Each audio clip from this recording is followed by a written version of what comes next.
Hey there, fellow streakers. This is Jeff, and I have a special co-host with me today.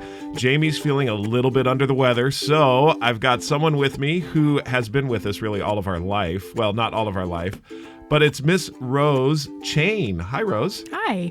So glad to have you on the podcast as one of my hosts today. This is going to be fun. Yeah, I think so too. Rose and I got into a great conversation about streaking last night as she was kind of considering some of the different streaks that she was looking at doing. And we got into a great conversation. I thought, boy, why don't we just record that conversation? Not that we'll be able to do it exactly, but I thought we'll record that conversation today. Yeah. Don't you think? Yeah, I think that sounds great. So before we get there, just before we get into that conversation, a couple of updates. First of all, as all of you know, or maybe don't know, Audible finally approved our book. This was just before Christmas, and it's out there for people to listen to, that was a ton of fun. Do you remember Mom and I talking to you a little bit about recording the book? A little bit, yeah. It's crazy. It's awesome. You guys got to go back and forth and then had to make sure that it all sounded good and lined up right. Exactly. So that was, and Audible has all kinds of different requirements necessary for us to get there. But we've talked a lot about that on podcasts. It's approved. It's out there. It's fantastic. Now, the other thing I'm really excited about is after the new year, the second week, I think, in the new year, we will we will introduce or release. That's the word I was looking for. We will release the app version 2.0. And 2.0 is so much fun. Now, Rose has been working with 1.0, and we've shown her 2.0, and you want 2.0, don't you? Oh, yeah. It's going to be great. It's going to have a lot of updates that make it a lot more user-friendly. There will be stacks of streaks that you can expand and collapse. And there will also be celebrations. So when you complete the streak for the day, you'll get balloons or confetti or any of those things. The other thing that we're going to introduce with it is we're going to what's called move the paywall.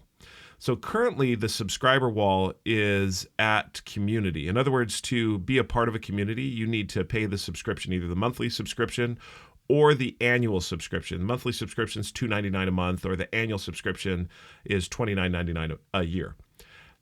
What we're going to do is open up the community now to where anyone can be a part of a community. You still on the free side only get a stack and 3 streaks. So does that make sense? Mm-hmm. I'm looking at Rose right now, and she's contemplating this in her head.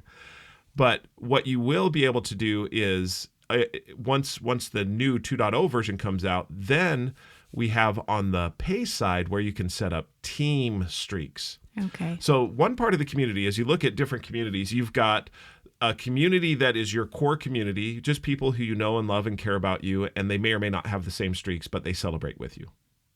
The second level of community is people who share similar streaks. Okay. All right. The third are what we call the looky-loos. They like to look into it.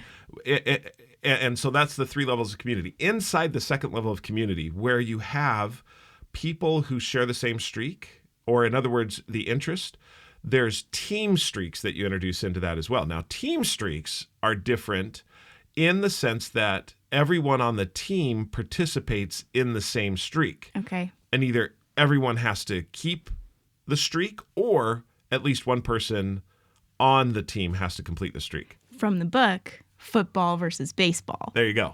You read it. I read it.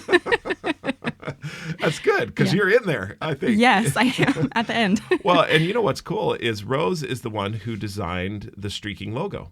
I did. It was really fun. Tell us a little bit about how you came up with it. What was it that you did to come up with the streaking logo? Well, I wanted it to represent building, because I feel like streaking really is building yourself. It's helping you become who you want to be. And so I wanted it, and then, kind of a fun play on words, bee, right? And so it made me think of like a beehive a little bit and how they build things through consistent actions. And so I started to think, okay, a hexagon pattern would be really cool. And so I started just playing around with some hexagons, and I knew that we wanted some bold, fun colors in there. And I finally came to a design that I kind of liked after a while, balanced the colors nicely, it had a good amount of contrast. And that's when I sent it over to you guys, and you guys really liked it, which was awesome. How did you choose the colors? Because I love the color scheme. And by the way, the app has all the same colors in it that you chose. I mean, what was it about the colors that and by the way, I should probably let people know, Rose is studying art, and she wants to be An artist. an artist. And this, we're going to talk a little bit more about this, but what was it that made, I mean, the colors that you have in there are so, I don't know, they're rich. Would you call them vibrant? I don't know if they're vibrant, but they're inviting. Does that make sense? Yeah. I wanted to do colors because I feel like, I mean, our family is pretty bold. We like getting out there and doing fun things. And I wanted colors that would be inviting and bold. And so I really just picked colors that I liked and that I thought went well together. Yeah. But then also played off of a really good color scheme all the time is red, yellow, and blue. It's the primary colors. They go together really well. And so I played off of that a little bit, but just tweaked it slightly so that we could have some unique looks in there. And mostly it was just to have some warm, inviting colors with some good contrast. Which, from what we've heard, as far as feedback is concerned on the app and other things, that everyone has felt really that color scheme is nice. It's there. One of the things we'll have to talk about, Rose, is right now we have, I think, 3 or 4 colors that you can choose to be your stack on the app itself. Yeah. We'll have to talk about what other complementary colors, because people have asked for more colors in there. Yeah. Maybe we should do that. That would be awesome. I would love that. I was setting up a new stack last night, actually, and I noticed that. And I was like, oh, we've got 4 colors. Maybe we could add some more. Yeah, I think so. Which brings us to the topic at hand. You were setting up a new stack last night. I was. So one of the things in streaking is the be statement and who you want to be. And this leads to our kitchen conversation. Isn't it great how many conversations we have in the kitchen? So many conversations. It's a great place to talk. It really is. Snack. Well, that's what I look at. I mean, over food is a great place to share great, valuable information. Oh, yeah. We were talking about, you were having a conversation with Megan, and give us the crux of that conversation. What were you guys talking about? I was somewhat listening while doing the dishes, and you guys were talking. So what was it that you were saying? So we were just talking about, I'm getting close to graduating. And Megan was asking kind of what I want to do with my art. And I was kind of expressing that it's hard to decide what I want to do because I feel like I need to specialize in a certain area and I can't decide what area I want to specialize in. And so we were talking about that, and I was just saying that it's kind of hard because there's lots of different avenues that I could take with art, and it's hard to know which one I'll enjoy the most and which one will be the most fruitful. And so we were kind of talking about that, and Megan was asking me lots of questions and helping me kind of think through things. And we were talking about, it kind of started going towards consistency a little bit, talking about, oh, well, she mentioned that Van Gogh has a lot of paintings. And so she's like, I feel like maybe it's the number of paintings, that if you just get a lot of work out there, then maybe it'll help you decide what you want to do. I was like, yeah, that's true. And then that's where you kind of jumped in. And we started talking about maybe it's not as much the number. Imagine me jumping in about consistency. I can't even comprehend such a thing. It's ridiculous. It's definitely one of so while I was your listening, topics. I was at the kitchen sink and I was doing the dishes and I was listening in on their conversation, and it was interesting to me because of what Megan said as far as Van Gogh had so many paintings, and then you were also mentioning what really piqued my interest was one part of the conversation where you said coming up with a composition is hard. Yes. I mean, do you remember saying that? Yeah, I do. Expand on that a little bit, because that's really where I started to the hair on the back of my neck and my ears started just to, if I had ears like a dog, they would go wee.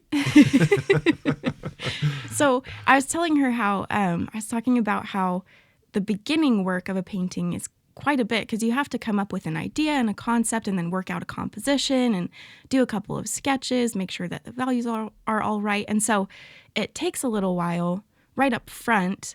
It can be hard to come up with a good design and a good composition. And so Megan had mentioned, it sounds like there's a lot of upfront work in art. And then once you have the idea, it kind of works itself out. And so sometimes people think that art is really easy because they just see the finished product and they don't recognize how much time goes in up front to try and figure out that composition and sketch and resketch and start over. And I like this idea. And what does composition involve? Just to get a little bit more detail in there, is composition, is that just the perspective on the piece of canvas or paper that you're doing, or is it the colors? Is it that what all does composition involve? That's a great question. So a lot of times it's mostly making sure that there's a balance in subject matter as well as in value contrast. So value contrast is one of the most important things in art. It's your lights versus your darks, and making sure that you have a good balance of light and dark, because that's what our eyes like, is seeing contrast. Really? Yeah. That's So interesting. and you'll notice that things that have more contrast are more interesting to us. We're more drawn to them. Sometimes you don't always know why, but most of the time it's because there's more darks and lights that are balanced Right. well. Right. And then the other thing that is involved in composition is making sure that your subject matter is balanced. So if you have a heavy dark on one side, you're going to want a smaller dark on the other side and a big light space to balance that out. Wow. And so it's just kind of making sure that all of that goes together and works does this well. matter if you're painting people or painting objects or painting or any of those things, or drawing or shape? It doesn't matter what the subject is. The composition is the lights and the darks. Am I understanding that correctly? Yeah. Yeah. And that's actually one of the things that we talk a lot about in my art classes is subject matter and color actually don't matter as much as long as you've got your values right, as long as you've got your balance of light and dark right. Really? And your composition correct. In other words, the balance and the arrangement of the subject matter on the canvas or the paper, that will make your piece so much better, even more so than choosing the right colors or choosing the right subject matter. Wow. That's fascinating. So when you see a piece of art now, is that what you're looking for? I mean, because you look at it with a more trained eye now, whereas I look at it, I'm like, wow, that's beautiful. Yes. But you look at it and say, that's beautiful because of these different things. Yes. Is that right? I mean, is that how you see it now? Yeah. And So like when you look at a Van Gogh, I mean, how do you see a Van Gogh that would be different than me, the lay person? So, I mean, I can see Like Starry Night. Everyone knows Starry Night. Starry Night. I It's mean, beautiful, why? beautiful piece. Because there's a lot of contrast. You've got a very dark lower landscape with a very bright white, light sky. It has, and it's funny, I'll go into the elements and just lots of different variation within the colors and the way that he makes his marks, which helps with the composition because it takes your eye around. And then if you notice, he'll repeat colors and values in different areas. So he's got that really dark tree, and then he'll repeat some dark blues in the sky, and he'll repeat some darker spots in the landscape underneath and the cityscape that he did. But then he also repeats lighter values, and so he does those light values in the sky to create the stars and that beautiful swirl that we're all familiar with. I've got the picture floating around in my head as Yes. you describe it. Yeah, it's beautiful. And he repeats those light values in the town windows and things like that. And so it brings your eye around. And then if you'll notice, he has that really dark shape with that tree on one side, and he balances it with space on the other side. So he doesn't frame it with two dark trees, right? He has one on one side that flows into the landscape and balances with space on the other side. And so for me, the layperson, I'm drawn to that because of how I perceive and appreciate the composition. You, the more trained eye, see it and appreciate what he did to bring about that enjoyment. Yes. So coming up with all of that composition, I mean, come on, that's a walk in the park, right? I mean, it's pretty easy. Maybe for him. Which is what we talk about as Yes. far as when we were talking with Megan, and Megan was mentioning just about the different, Van Gogh making thousands of paintings, and that only a few of them really made made the big time. Yep. That's true. Would that be true of, who's the other one that I like? Monet. Yes. Yeah, Monet. He also had the beautiful paintings. Same type of thing, contrast. Now, different style than Van Gogh. Is that true? Yeah, definitely. I mean, he has a lot of contrast and very different style, but you'll still see lights and darks. You'll still see balanced subject matter where he puts more of something on one side than the other, or, finds a different way to balance it. I'm trying to think. I mean, in lots of his paintings, you'll see that. And a lot of times he won't center things. He'll put them off center a little bit because our eye likes that better as well. Wow. So There is so much here. This is not an art show, but this is all leading up to something. yes. And what it's leading up to is, so to come up with that composition, not to come up with that composition, that's stated incorrectly. You come up with compositions, and coming up with those compositions is difficult.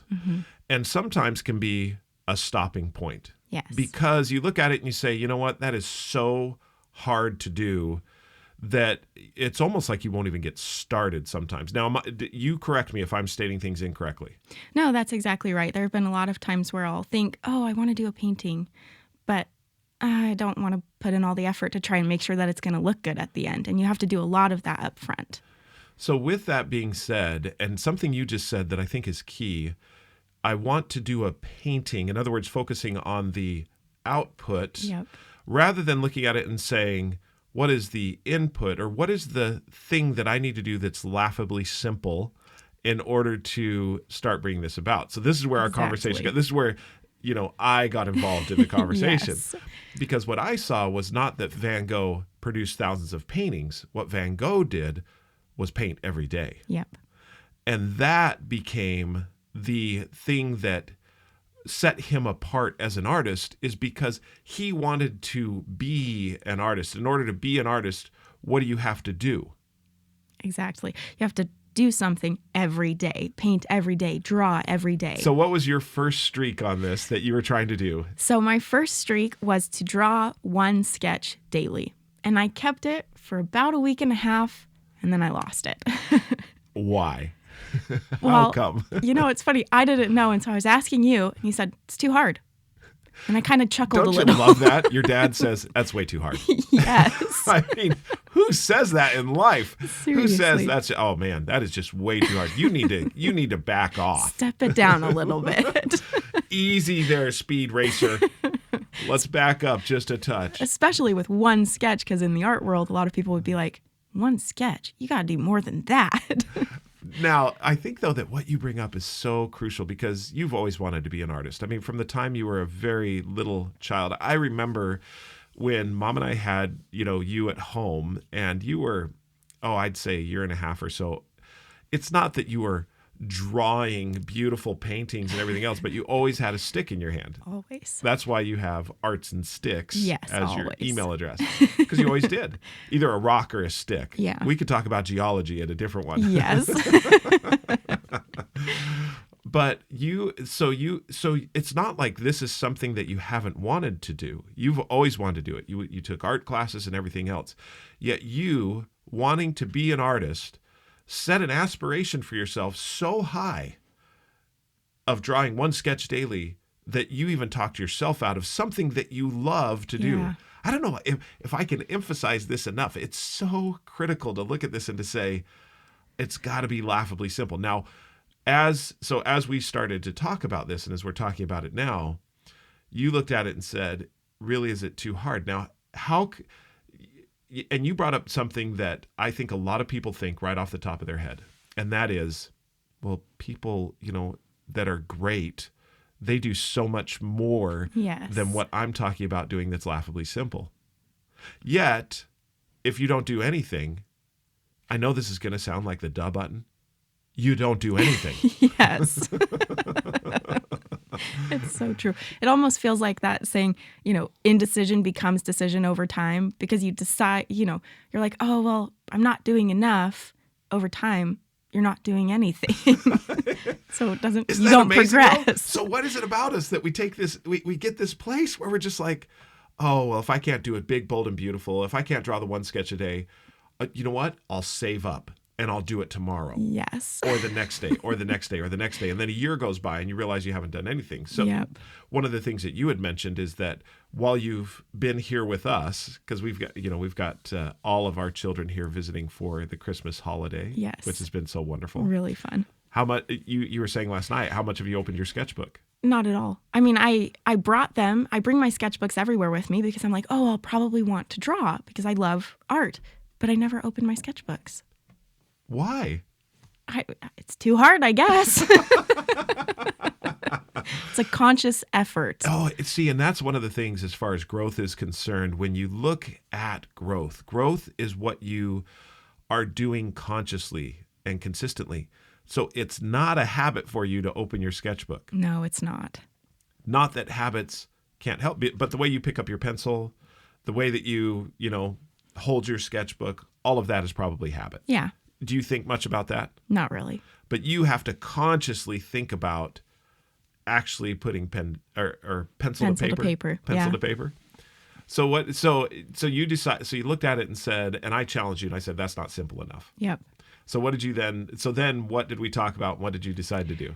We talked about just drawing one line a day in my sketchbook, and I laughed. Ba-ba-da! We got there. We found it. We found the laughably simple. Well, and I laughed because I had this image in my head of one line, a sketchbook filled with just one line on each page. And then I realized I don't have to switch the page every day. It's not draw on one page every day. It's draw one line a day. And so I started to see, and I actually got really excited about the idea of I could work on one drawing for a week and work everything out because it's just one line a day. And so I had the opportunity to kind of really start to see this vision of like, okay, this could really work because I'm giving myself permission to just do something simple. I'm able to really focus on the consistency and actually do what I want to do of drawing every day. It was a really awesome moment to feel like, okay, I can be an artist. I can actually become an artist. And by the way, you should see some of this girl's painting. She gave us a painting for Christmas and I lost it. Tears galore.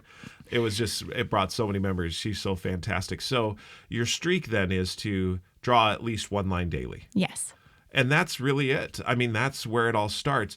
And notice I said the word start, not stop. You don't have to stop at one line. And that's one of the reasons why, as we've talked about, at least one line, because it gives you permission to say, I can do at least one line and I've won, but then I can stop or I can keep going, but I start at least there. Yeah. Rose, it has been such a wonderful conversation with you. I am so excited for your career in art and for your new streak. I can't wait to talk to you again about that one thing. If you want to learn a little bit more about what Rose has been doing as far as streaking is concerned, becoming an artist, shoot me an email, Jeffrey, Jeffrey, at streakingmastery.com, or we'll get Jamie back here soon. You can do Jamie, Jami, at streakingmastery.com. Until that point in time, Rose, thanks for being here with me today. Thank you for having me. Everyone, keep streaking. That make the life we live worth living. Among the rush, do one push up, become a better you. It's the small and simple things that make you grow